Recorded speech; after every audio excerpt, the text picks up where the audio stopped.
Boris takes New York, the government wants to hack us, and Trump wants to destroy everything. I'm Max, and this is the EB Podcast.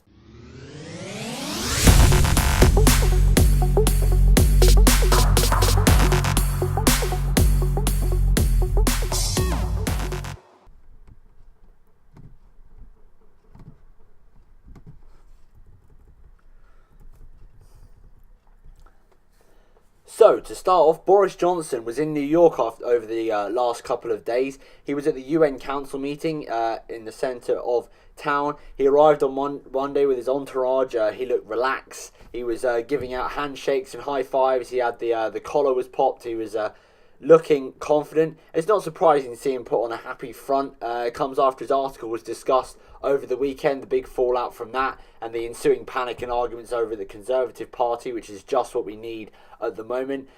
He did say yesterday, when he was stopped and asked about the article and whether it would jeopardise his position in the party, he said, "We are a nest of singing birds, and the only driver of this process is Theresa, because we are all suddenly on first name terms, even though he's been calling her the Prime Minister for as long as I can remember."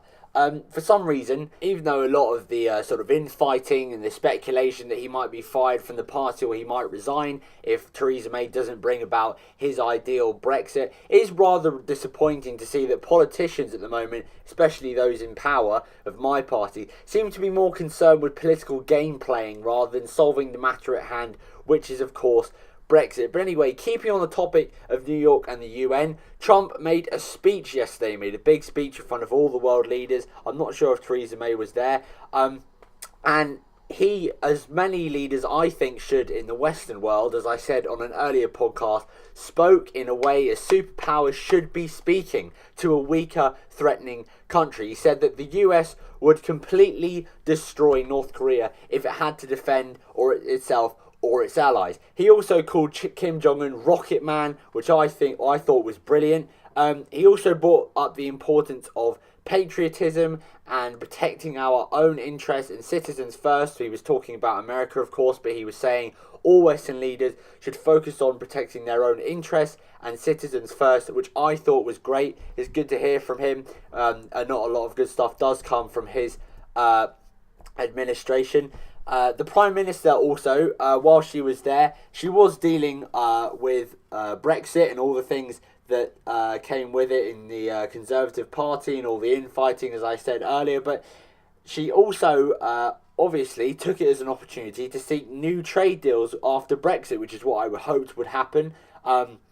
She met yesterday with Amazon, General Electric, and a few other large firms at a roundtable meeting, which was really good. She's looking to secure some investment in the UK, obviously, after Brexit.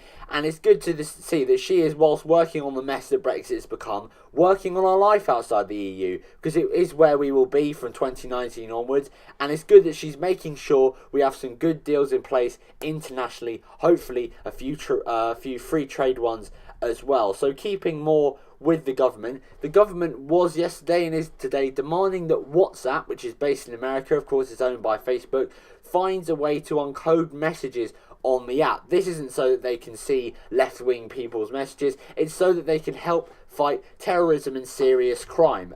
Figures yesterday showed that progress of up to 80% of serious crimes and terrorism in the UK are affected or slowed by encrypted messages, which of course makes sense.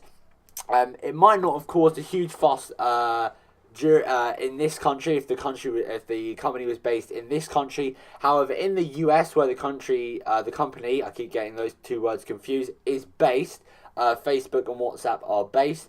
They do have a huge emphasis on free speech. If you remember last year, there was the San Bernardino terrorist attack, and Apple, who are an American company, refused to unlock an iPhone for the US government because they thought it would be a sort of impingement of free speech. But it does bring up a big issue, though. Now, my view on this is that WhatsApp should be allowed, or should allow the government, rather, to open encrypted messages on phones in cases of crime and terrorism, and not for anything else. There is, of course, the argument that parties can use it as a political weapon if a sort of authoritarian party got into power. But as long as there's no crime being committed, then surely there is no issue with looking at people's messages. You might be a bit confused or surprised or shocked even if you looked at a few teenagers' messages. But there we go, that's such as life. Also, governments, as I have learned, are never ever efficient enough. So helping them to become more efficient would help big time. So that's it from me. I'll be back tomorrow. I'll have more on business. I'll have more on Brexit and whatever else is happening in this crazy world we live in. I'm Max, and this is the EB Podcast.